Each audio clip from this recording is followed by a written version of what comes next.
ቅድስት እንግዲህ ብሩክ በድንገት ከቤት ወጥቶ መጥፋቱ እንደዚሁም ደግሞ እለት ከእለት ምሳሌ ለምጠይቃት ጥያቄ መልስ መስጠት በጣም ተቸግራ በጣም ተከፍታ ነው ያለችው። ከዚህም አልፋ እንግዲህ የብሩክን ፎቶዎች እያየች ወደ ማዘን ሄዳለች እና ማህሌት እንግዲህ አሁንም ገንዘብ ስታገኝ ብሩክ ቤት እየተሰራ ያለውን ነገር ለማጣራት ተስማምታለች፣ በገንዘብ አማካኝነት ማለት ነው።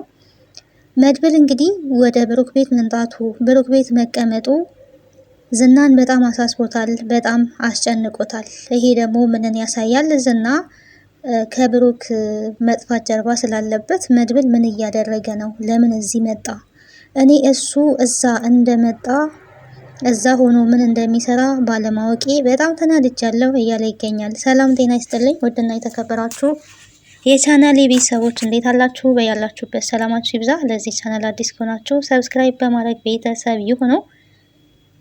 ቀጣዩን ምሳሌ ድራማ ወደ እናንተ ይዤ መጥቻለሁ። እንግዲህ በዚህ ክፍል አዳዲስ ነገሮች ተፈጥረዋል። ማህሌት እንግዲህ ከዝና እግር ስር እንደው እያለች ትገኛለች። እስካሁን ምንም የተሳካላት ነገር የለም። ማህሌትና ዝና ተገናኝተው እንግዲህ ምንድነው ማድረግ ያለብን የሚል ምክርን ተመካክረዋል። ሉላ ከዚህ በኋላ ያንተ ልትሆን አትችልም፣ ተሸንፈካል፣ ሉላን ብትረሳት ይሻላል እያለች በተደጋጋሚ እየተናገረች ትገኛለች። ይሄ ደግሞ ለራሷ ስትል እያመቻቸች ያለችው ነገር ነው። እኔ ምን ይወጣልኛል ቆንጆ አይደለውኝም ወይ ብላም ጥያቄ አቅርባለታለች ትናንትናና የመለሰላት ምላሽ ግን በጣም የሚያስደነግጥ ምላሽ ነው። እኔ አንቺን ይቅርታ አድርጊልኝና ሴት መስለሽ አትታይኝም፣ የሆነች ጥቅም የምትፈልግ ራስ ወዳድ ሴት፣ እንደዛ አይነት ሴት ነሽ። ለምነጋገረው ንግግር ግን ይቅርታ ነው ያላት ማለት ነው።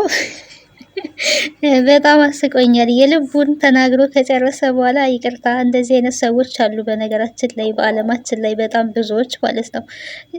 የልባቸውን ውስጣቸው ያለውን ይናገሩ ጨርሱና ከዛ በኋላ ሶሪ ይላሉና ይቅርታ እንግዲህ ጥሩ ነው በእርግጥ ይቅርታ መጠየቅ። ነገር ግን ሰዎችን ካደማን በኋላ ካቆሰልን በኋላ ይቅርታ ማለት ያንን የነሱ ይቅርታ የቆሰለን ልብ ሊጠግን አይችልም ማለት ነው። አጥፍተን ይቅርታ ከመጠየቃችን በፊት ወይም ደግሞ ይቅርታን ተማምነን ሰዎችን ከማስከፋታችን በፊት ቆም ብለን ልናስብበት ይገባል።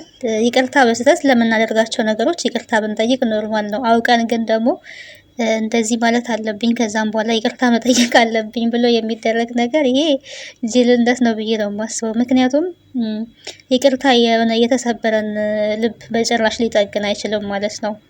አስቡበት እንደዚህ አይነት ባህሪ ያላችሁ ሰዎች እና ማህሌት እንግዲህ ሁሌ ነው ልክ ልኳን የሚነግራት ዝና። እሷም ደግሞ ለገንዘብ ብላ እስካሁን እየለፋች ትገኛለች። ከብሩክ ቤት ከትዳሯ ጀምሮ እንግዲህ ገንዘብን ብላ ህይወት ትዳሯን አታለች። አሁን ላይ የምበላው ምግብ እስከምታጣ ደርሳለችና ገንዘብ ገንዘብ የሚል ከሰው ይልቅ ገንዘብን የሚያስቀድም ሰው ሁሉንም ያጣል መጨረሻ ላይ። የማህሌት ህይወት አሁን ላይ እየሆነ ያለው ይሄ ነው።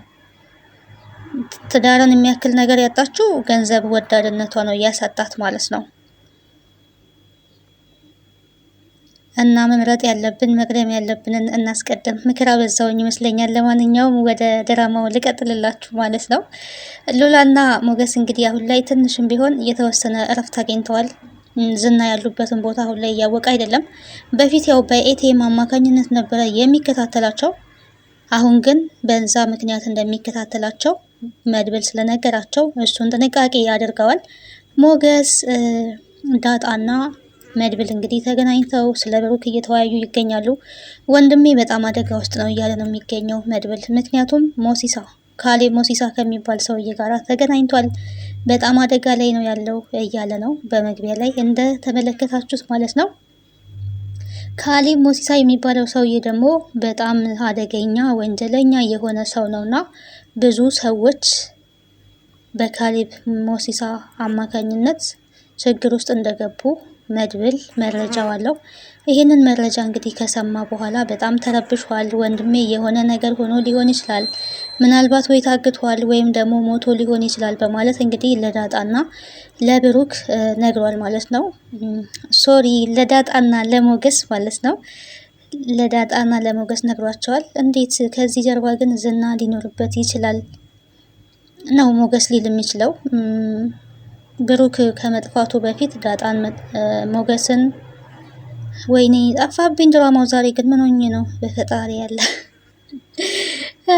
ብሩክ ከመጥፋቱ በፊት እንግዲህ እንደምናስታውሰው ዝናን ቀጥቀጥ አድርጎ ነበር ማለት ነው። ከኋላ ሲከታተላቸው ቀጥቅጦታል እና ዳጣና ሞገስ የሚጠረጥሩት ዝናን ነው ማለት ነው። ወንድምየው ግን የዝናን ባህሪ ብዙም ስላልተረዳ እሱን እየጠረጠረ አይደለም። ካሌብ ሞሲሳ የሚባለውን ሰውዬ እንግዲህ እሱ ሊሆን ይችላል ወደ እሱ አካውንት ገንዘብ ያስገባው እሱ ነው እያለ ይገኛልና ግን ሉላ ደግሞ ዝና ከብዙ ሰዎች ጋር ወንጀል ስለሚሰራ ከዚህ ጀርባ የዝና እጅ አይጠፋበትም፣ እሱ ይኖርበታል። ወደ ውጪ እንደሚሄድ ልጁን ለማሳከም የሚያውቀው እሱ ብቻ ነው። ስለዚህ የዝና ሰዎች ሊሆኑ ይችላሉ ብላለይ። እንግዲህ በእርግጠኝነት የዝና ሰዎች ናቸው። ካሌብ ሞሲሳ የሚባለው ዝና የሚያውቀው ሰው ሊሆን ይችላል ብለን እንገምታለን። ኤፍራታ እንግዲህ ባደረገችው መረጃ ስብስብ እንግዲህ እህቷን እሷን ማሳልፋ ልትሰጥ ነው ለገንዘብ ብላ እንግዲህ አናዛታለች ማለት ነው። በጣም ይገርማል። ግን በቃ የዚህን ያህል ተጨቃክነናል እንዴ? በገንዘብ ምክንያት እህቱን አሳልፎ ሲሰጥ በጣም ከባድ ነው። ኤፍራታ እንግዲህ ከዚህ በፊትም ቁጭ አድርጋ ስልክ ደውላ ነው ለመድብል ስልክ እያሰማች ስታናዝዛት የነበረው። አሁንም እንግዲህ የቤት ስራ ተሰጥቷታል ለመሀሌት እንዳያችሁት ማለት ነው። መድብል ምን ሊሰራ እንደመጣ አጣሪልኝ፣ እሱን እንድታጣሪልኝ ፈልጋለሁ። እኔ ለምንድን ነው ያላወቅኩት ምን አባቱ ሊሰራ መጣ ብሏል። እና የብሩክ መጥፋት በጣም አስጨንቆታል። የበለጠ ደግሞ ያስጨነቀው የብሩክ መጥፋት ሳይሆን መድብል ለምን መጣ፣ እዛ ቤት ምን እየተሰራ ነው የሚለው ነገር በጣም አስጨንቆት ይገኛል ማለት ነው። ዝና እንደዚህ የሚያስጨንቅክ ነገር ምንድን ነው? አንተ ለምን እንደዚህ ትጨነቃለህ ብትለው መሀሌት እሱ አይመለከትሽም፣ አንቺ የተባልሽውን ስራ ብቻ ስሪ ነው ያላት። ለመሀሌትን ማሳወቅ አልፈለገም። ስለዚህ በእርግጠኛነት የዝና እጅ እንዳለበት ታውቋል። መድብልም እንግዲህ አሁን ላይ ወይኔ ዝና ብሏል። በጣም ኤፍራታ እንግዲህ የሰጠችው መረጃ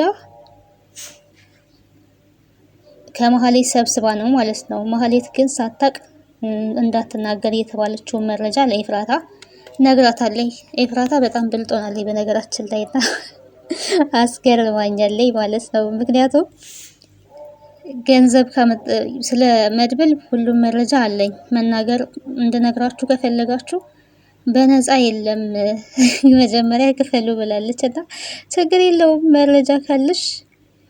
መረጃው ካለሽ ዝና ያስገባልሻል። ገንዘብ ስትባል ገንዘቡን መጀመሪያ ያስገባልኝ። በመጀመሪያ ደግሞ የብሩክን ጉድ አለ ስለ ብሩክ ብለሽ ነበረ፣ እሱን ነገር እንድትነግረኝ ፈልጋለሁ። ከዛ በኋላ ሁሉንም ነግርሻለሁ፣ ግን ቅድሚያ ክፍያ ፈልጋለሁ ብላታለች። በቃ ዝና ይልክልሻል፣ ግን ጉድ አለ ያልሽውን ነገር ንገሪኝ ብላ እንግዲህ ጠይቃታለች። እሷ ያው ገንዘብ ተቀብላለች ከመድብል ላይ። መረጃ ካገኘሽ ደግሞ ይሰጥሻል፣ ሌላ ገንዘብም ይጨምርልሻል ስላላት የብሩክ ወንድም መድብል ማለት ነው። አሁን ላይ እየሰራች ያለችው እንግዲህ እህቷን አሳልፋ እየሰጠች ያለችው ለመድብል ነው ማለት ነው። መሀሌትም ምንም አማራጭ አልነበራትም። እንግዲህ ግን ለማንም ሰው እንዳትናገሪ ብሎኛል ዝና፣ ማንም ሰው መስማት የለበትም። በቃ ልንገርሽ፣ አንቺ ከመቼ ወዲህ ነው እንደዚህ ወሬ ማወጣጣት የጀመርሽው ብላ እንግዲህ ነግራታለች ማለት ነው። ብሩክ ልጁን ያሳከመው ከሀገር አደንዛዥ እጽ የሆኑ እነሱን ከሀገር ይዞ እንዲወጣ ተስማምቶ ነበረ። ከዛ ገንዘብ ወደ አካውንቱ አስገቡለት። እሱ ግን የቆሻሻ ገንዳ ውስጥ ጥሎ ነው የሄደው። ስለዚህ ይሄንን ዝና ያውቃል። ለማንም እንዳትናገሪ ዝና ነው የነገረኝ፣ ከባድ ስህተት ሰርቷል ብላ ነግራታለች። እቺን የሰማች እንግዲህ መረጃ ስለምትፈልግ መረጃዋን ተቀብላ በቃ እኔ ነገ ነግርሻለሁ ነው ያለቻት ማለት ነው። ኤፍራታ በጣም አስቃያለኝ። በቃ እኔ ነገ ነግርሻለሁ ብላ መሀሌት ስትወጣላት እንግዲህ ቀጥታ ወደ መድብል ነው የደወለችው። መድብልም ያው ተገናኝተው እንዲያወሩ ነው የፈቀደላትና ተገናኝተው ሲያወሩ እንግዲህ ሁሉንም መረጃ ነግራዋለች። ከዛ መድብል በጣም ተናዷል። ከቤት ወይኔ ወንድሜ የሆነ ነገር ሆኗል፣ በቃ ወይኔ ዝና የሆነ ያደረገው ነገር አለ በማለት ከዛ ሄዷል። ቤት ተመልሶ ቅድስትንም እንግዲህ አስጠንቅቋታል። ከቤት እንዳትወጡ፣ ምሳሌን ጠብቂያት፣ ማንም የላትም፣ ትምህርት ቤትም እንዳትሄድም፣ ብሩክ አደጋ ውስጥ ነው ያለው፣ ወንድሜ አደጋ ውስጥ ነው ያለው ብሏል። እንግዲህ ለእሷም ማስረዳት አልፈለገም። ምን ሆኗል ጋሼ ምንድን ነው የሆነው? ንገረኝ፣ የተፈጠረ ነገር አለ ወይ ብትልም ራስሽን ጠብቂ፣ ስለ ወንድሜ ሄጄ ማጣራት አለብኝ፣ እስከምመጣ ወንድሜ ምን ላይ እንዳለ ማወቅ አለብኝ ብሎ እንግዲህ ከቤት ወጥቷል። በጣም ተጨንቋል። በመጀመሪያም እንግዲህ ካሌብ ሞሲሳ የሚለውን መረጃ በሰማ ሰዓት ነው የተጨነቀው። በዛን ሰዓትም እንግዲህ ወንድሜ አደጋ ውስጥ ነው ቅድስት እያለ እየተናገረ እንግዲህ ምሳሌ በድንገት መታባቸው ነበረና ምሳሌ እንዳትሰማ የተጠቀሙት ሲስተም በጣም እነሱ ተደናግጠው ስለ ብሩክ እያሰቡበት ባሉት ሰዓት እንግዲህ ምሳሌ ከች ብላላቸዋለች። ምሳሌ እንድትሰማ አልፈለጉም። ምክንያቱም ምሳሌ ከሰማኝ በጣም ከባድ ነው። ያው ልጆች እንደዚህ አይነት ነገር መስማት የለባቸውም። ምሳሌ የምታውቀው አባቷ ተመልሶ ወደ ባንኮክ እሷ ወደ ታከመችበት ወደዛ ቃል ውስጥ እንደተመለሰ ነው የምታውቀው። ግን ለምን አይደውልልንም እያለች ያው ጥያቄ ታበዛለች። ልጆቿ በጣም ነው የሚጠይቁት። ደግሞ ተለይቷት የማያውቀው አባቷ እስካሁን ስለተለያት ያው በጣም ከባድ ነው የሚሆነውና ቶሎ መለስ አድርጎ እንግዲህ ቅድስት እንጨፍር ብላኝ እኮ ነው ቅድስት እንጨፍር ብላኝ እኮ ነው ብሎ እንግዲህ ሙዚቃ ግን የለም። ከዛ እኔ ልክፈትላችሁ ብላ ሙዚቃ ከፍታላቸው ሀዘናቸው ወደ ጭፈራ ለውጣላችኋለች ማለት ነው ምሳሌና ቅድስት ሳትፈልግ ያወዝወዝ ብላለች።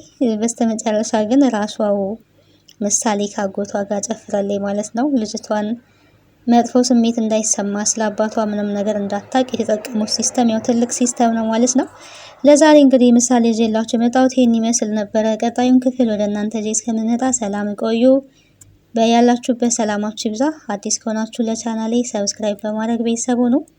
በቅንነት አበረታቱኝ ለማለት እወዳለሁ። እንግዲህ ተወዳጅና አስተማሪ